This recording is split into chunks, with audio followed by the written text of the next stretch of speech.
I hear the furniture in the dining room is biting great this season. Catch anything yet? No, but I'm sure going to catch something next Saturday. You waiting to see the expression of Mr. Honeywell's face when I win the trophy for catching the biggest fish 3 years in a row. You know, Dad, he is your boss. Suppose he just happened to find something for you to do to keep you from going so you couldn't beat him. I'm way ahead of you. Inter-office memo dated 3 months ago. To Vern Albright from George Honeywell. Relative your request for guarantee of weekend off 3 months from this date. In spite of my failure to understand why you would make such a request so far in advance, it is nevertheless agreeable with me. Signed, George Honeywell. You tricked him. Exactly. And oh boy, he was really burned up when I won the trophy again last year. I wasn't taking any chances. I want to show you a big fish I'm going to land one of these days. That's Carl Garris, president of the Bay Air Anglers Club and president of the Garris Aluminum Corporation.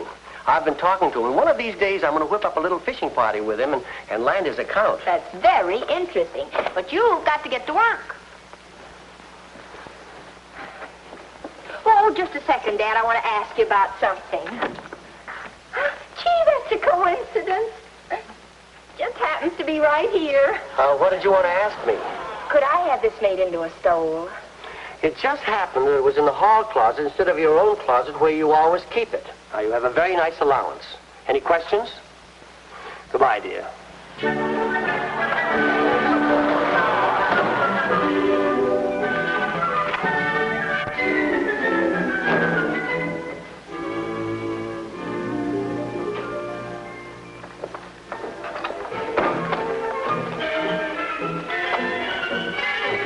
Morning, Albright. Oh, good morning, Mr. Honeywell.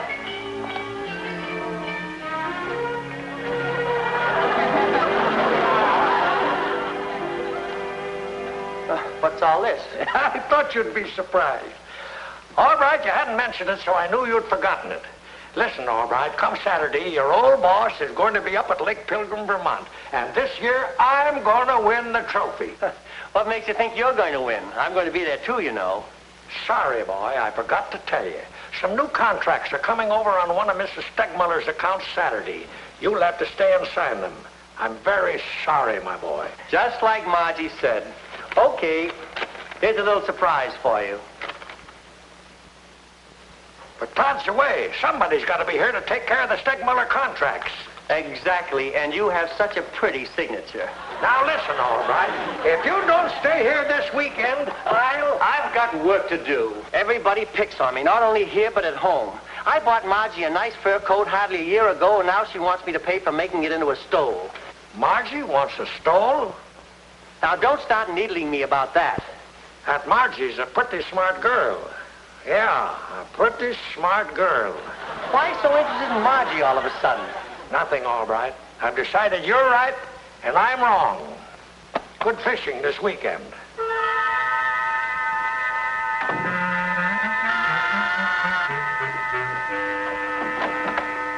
Mr. Honeywell. Hello, Margie, my dear.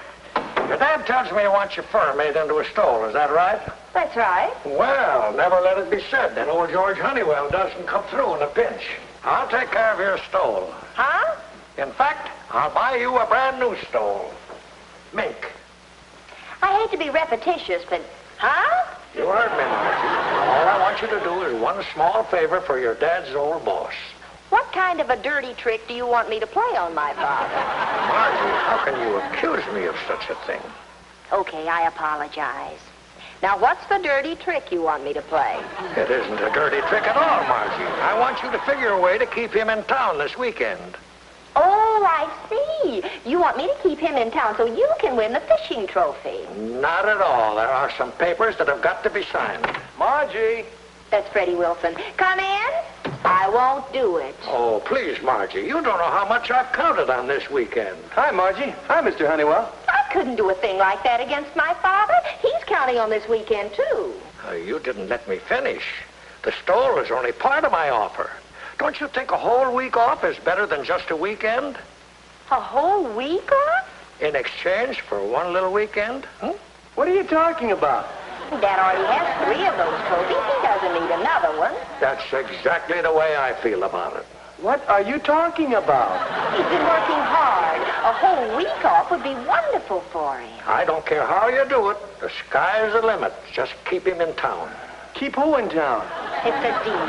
This isn't against him, it's for him. Thanks, Margie, and the sooner you start, the better. You can get him to do almost anything. Good luck.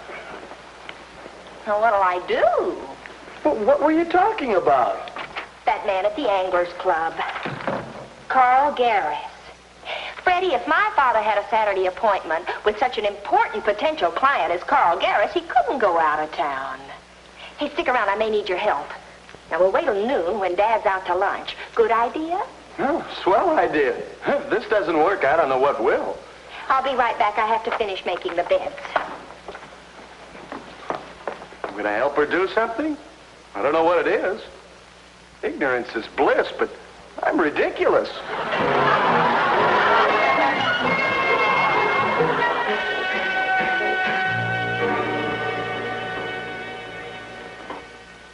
Anything else, Mr. Garris? I'll go to lunch first. We'll finish this afternoon. Yes, sir. Hello, Mr. Garris's office. This is Mr. Albright's secretary, Vern Albright of Honeywell and Todd. I'm calling to confirm Mr. Albright's appointment with Mr. Garris for Saturday afternoon at 3. Thank you. I'll confirm it with Mr. Garris.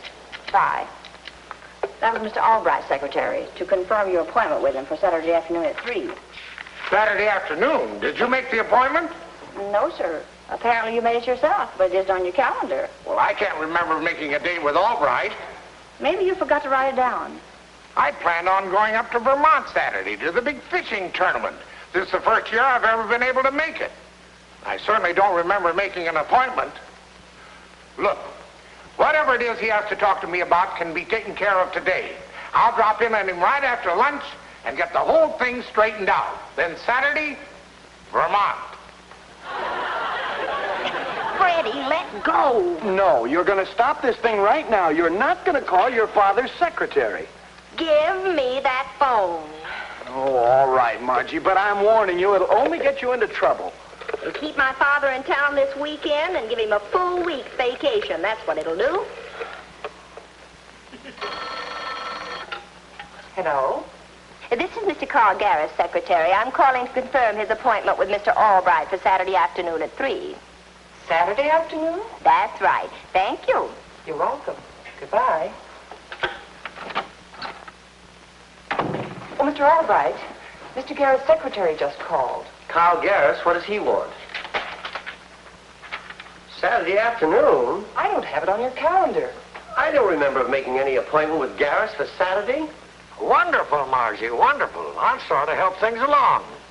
But Garris can't do this to me. Maybe I did make the appointment, but I don't remember it.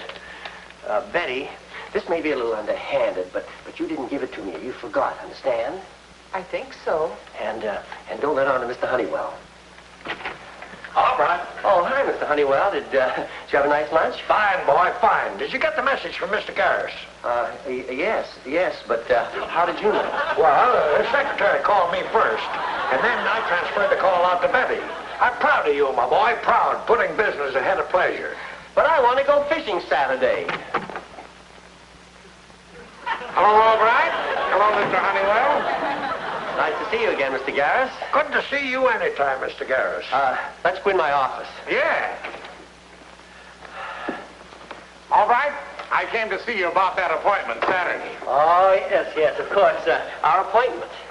I thought maybe we could discuss the matter today. No use carrying it over until Saturday. Splendid idea. All right, you have other things lined up for this afternoon. I want to take care of Mr. Garris right now. This is a very important matter. By the way, Albright, what was it you wanted to talk to me about?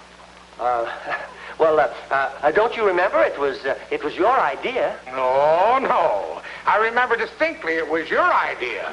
You made the appointment with me. I did? Oh, yes, of course. I said I wanted to discuss a thing with you. Now, just what thing was it? Well, don't you remember the thing you said it sounded very interesting? Oh, yes, that thing.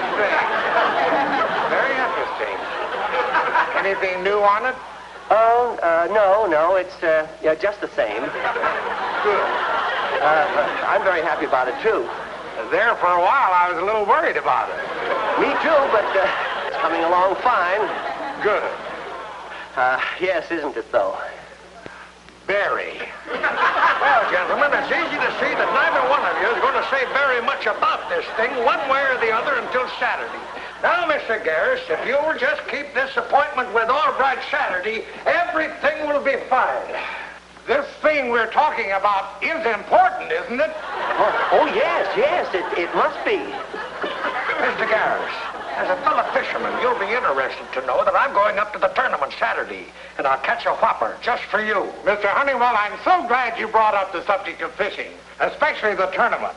I'd love to go. But Mr. Garris, you, Albright, Saturday. Albright, I'm throwing myself on your mercy.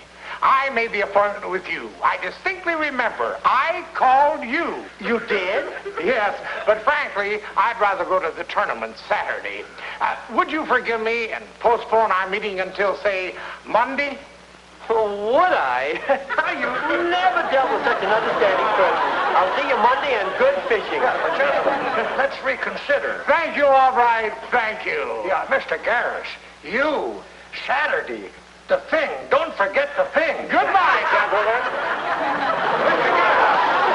Gosh, Mr. Honeywell, how can I ever thank you? If you hadn't reminded him of the fishing tournament, I'd have been dead. Me and my big fat blabbermouth.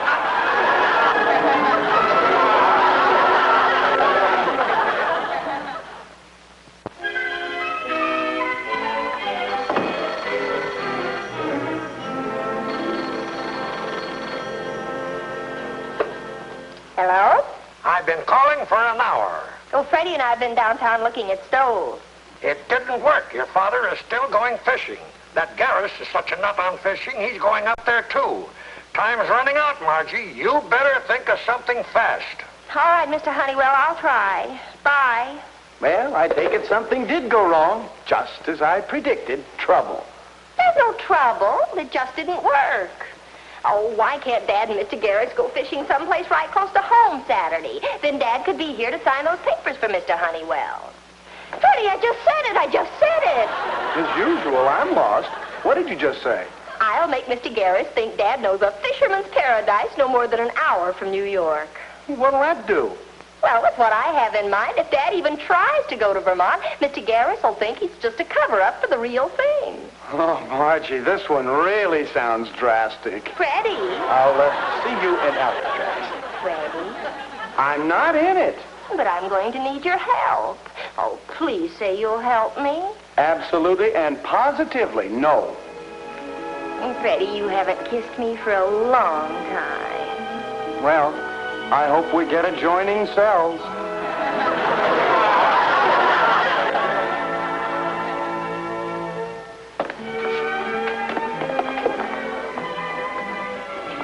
There he is. Table for two? We'd like that table, please, for sentimental reasons. Of course.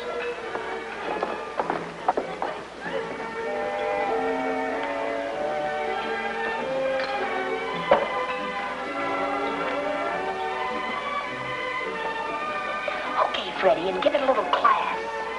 I say, Cynthia, I do wish I could break down this fellow Albright. Very exasperating. Albright, Jeffrey. Oh, you mean Vernon Albright, the gentleman who works for those investment people. Yes, that's the chap. I've learned from sources of my own that Albright has a secret fishing paradise. Fishing paradise? Is that important? Well, it is to a fishing bug like me. Wherever this place is, Albright catches at least a dozen fish every time he goes there. And I've never heard of one being less than 3 feet long. And another point that makes the whole thing so exasperating is that this place, this paradise, is not more than an hour from New York. 3 feet long. 1 hour from New York. Waiter! Waiter! Is there something wrong, sir? No, not a thing. I have to leave right away. Sorry. Boy, did he take the bait. Your order, please. Oh, no, thanks. We've already had dinner. Thank you very much.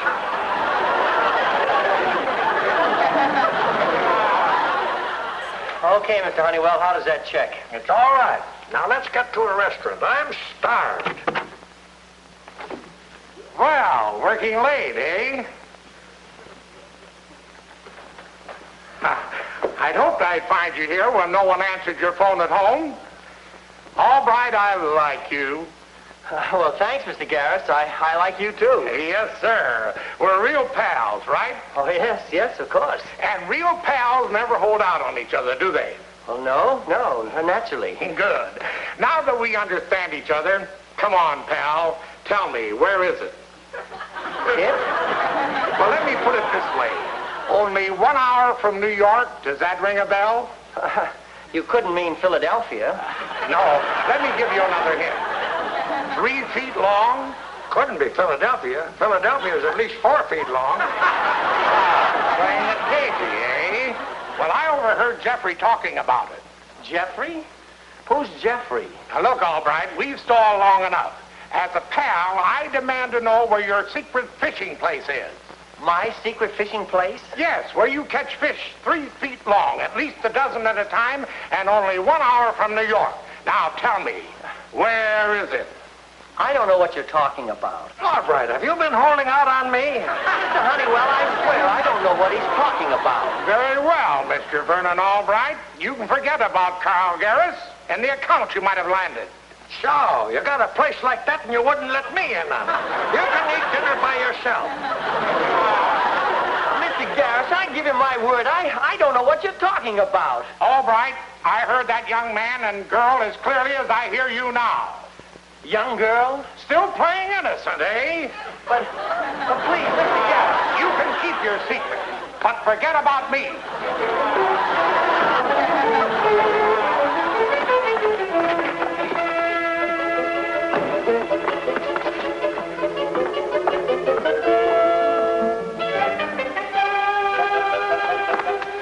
He's gone. Come on, we've got to put Mr. Honeywell wise.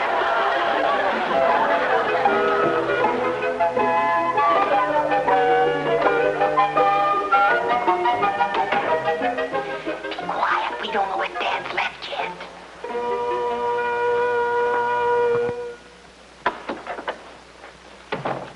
Margie, Freddie. Wait till you hear what we've got to tell you.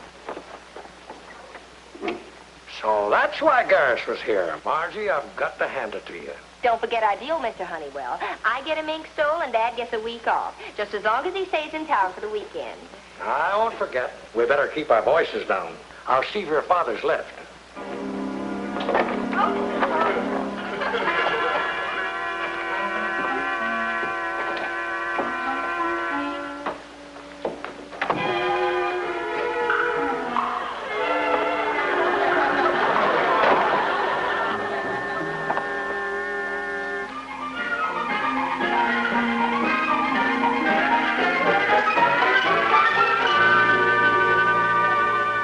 I realize it's late, but could you phony up a picture for me while I wait? Phony? What do you mean? Well, here is a picture out of a magazine. And I want you to take the head off of this man and put it on the man holding the fish. Oh, it's just a gag. Well, sure, I can do it, but I got to rephotograph them and make a composite, and that'll take a little time. I'll give you $20 extra for a rush job. I'll have it for you at 9 in the morning, okay? Swell.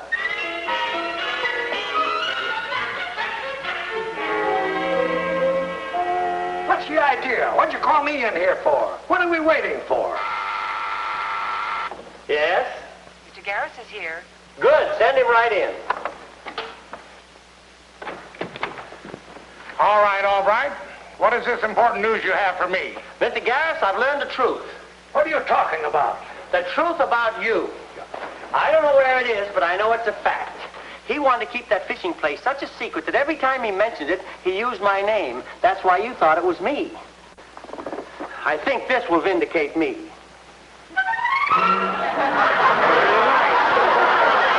Very nice. I don't remember this. Mr. Honeywell, I'll give you 2 seconds to tell me where you caught those, or this will be the last you'll ever see of me.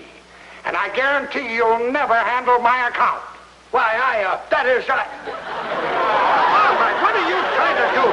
Mr. Honeywell, come on. Tell Mr. Garris where your secret fishing place is. Mr. Albright, Mr. Honeywell, the day the two of you, or one of you, whichever it is, decides to tell me where I can catch fish like that, and only 1 hour from the city, let me hear from you. Mr. Garris, wait. Goodbye. I didn't mean to get him so sore. I was just going to tell him... I wish somebody'd tell me where I caught those. Oh, Mr. Honeywell, I've got to explain something to you. You see, last night when Margie and... Old story, Mr. Garris. I didn't mean any harm. I was just trying to help my dad. But now Mr. Honeywell's so furious, he says Dad's through as soon as their contract expires next month. Just a great big gag. You know what I've been doing for the past 48 hours? I have measured every spot on this map within an hour from New York. I've even measured mosquito swamps and back alley mud puddles. I'm sorry, Mr. Garris, but it was my fault, not my dad's. Oh, please make everything all right with Mr. Honeywell. You're pretty good at thinking things up. Now, if you could come up with a way so that I could get the last and even bigger laugh. You mean you'd make everything all right if you could top my father and Mr. Honeywell? Actually, this has been pretty funny. But I don't like being the goat. But how could you top them? This is all about fish, and the only thing I know about fish is what I see in the fish market. Fish market! You have an idea? Boy, are you going to have the last laugh.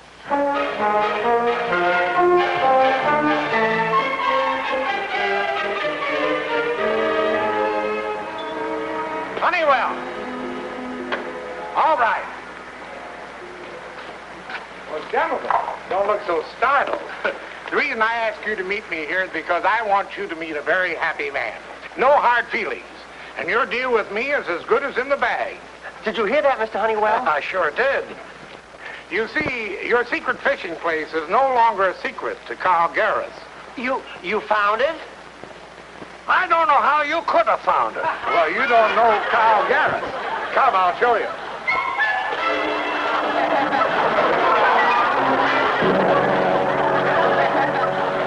Don't you worry, gentlemen. I'll never tell another soul about Caribbean Cove. That'll be our little secret. Let the nitwits go up to Vermont Saturday. I guess we know where we'll be. Goodbye, gentlemen. Caribbean Cove? Caribbean Cove?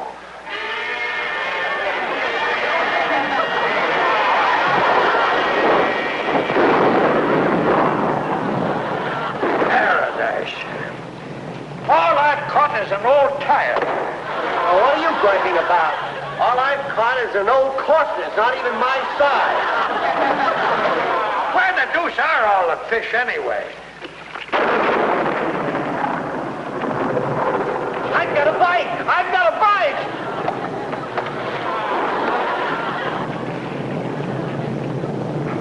It feels like a big one.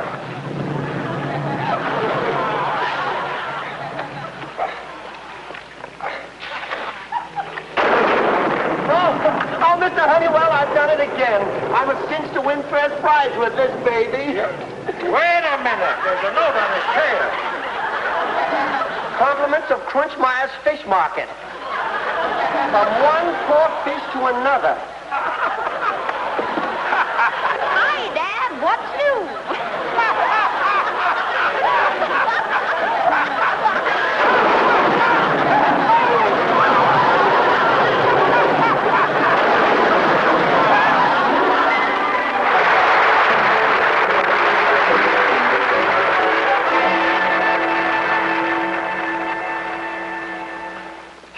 Isn't it beautiful, Dad? And remember, you get a whole week off. Think you're pretty smart, don't you? Well, Dad, you've got to admit it was pretty funny. If you could have seen Mr. Honeywell's face looking down over that pier. Yeah, I'll bet that old goat looked pretty stupid. Me too. Well, that's my little Margie.